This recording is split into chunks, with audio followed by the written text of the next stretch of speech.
ایک مرتبہ کا واقعہ ہے کہ آپ صلی اللہ علیہ وسلم کے پردادا یعنی ہاشم ملک شام تجارت کے غرض سے تشریف لے گئے، جس کو ہم آج کے ڈیٹ میں شریعہ کہہ سکتے ہیں،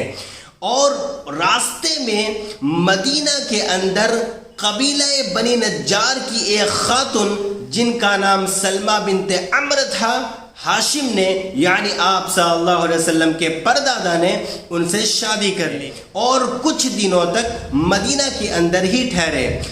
کچھ دن گزرنے کے بعد جب ان کی بیوی حاملہ ہو گئی، پیٹ سے ہو گئی، تو انہوں نے اپنی بیوی سلمہ بنت عمرو سے اجازت لی، بہت دنوں سے مکہ یعنی اپنے وطن نہیں گیا ہوں، اس لیے میں چاہتا ہوں کہ اپنے وطن جاؤں، میں مکہ واپس لوٹ جاؤں۔ سلمہ بنت عمرو نے ان کو اجازت دے دی اور سلمہ بنت عمرو کو یعنی اپنی بیوی کو مدینہ کے اندر چھوڑ کر مکہ اپنے گھر کی طرف، اپنے وطن کی طرف واپس ہو گئے۔ لیکن راستے میں فلسطین کا ایک شہر جس کا نام غزہ تھا، جب وہ وہاں پہنچے تو ہاشم یعنی آپ صلی اللہ علیہ وسلم کے پردادا کا انتقال ہو گیا،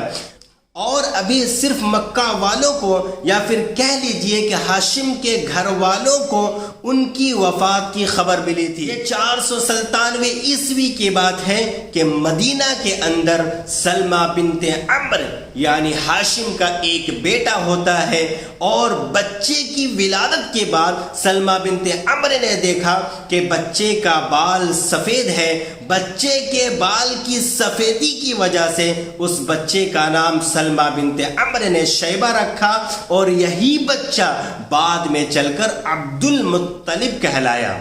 ابھی ہاشم کے گھر والوں کو، مکہ والوں کو یہ معلوم نہ ہو سکا کہ ہاشم نے مدینے کے اندر ایک عورت سے شادی کی تھی۔ ناظرین اکرام، چونکہ ہاشم سقایا اور رفادہ کا کام سنبھالتے تھے، یا حاجیوں کو پانی پلانا، ان کی میزبانی کرنا، یہ سارا کام وہ کیا کرتے تھے، تو ان کی وفات کے بعد ان کے ایک بھائی تھے جن کا نام بھی مطلب تھا۔ اب سقایا اور رفادہ یعنی حاجیوں کو پانی پلانا، ان کی میزبانی کا کام کرنا، یہ سارا منصب ان کے بھائی کو چلا گیا، ان کے بھائی مطلب سنبھالتے تھے۔ کچھ عرصے گزر جانے کے بعد، تقریباً 10 سے 12 سال ہو جانے کے بعد، جب عبد المطلب یعنی آپ صلی اللہ علیہ وسلم کے دادا، ان کی عمر شیبہ کی ان کی عمر 10 سے 12 سال ہو گئی، تو ایک مرتبہ کی بات ہے کہ مطلب ہاشم کے بھائی کو کسی نے خبر دی،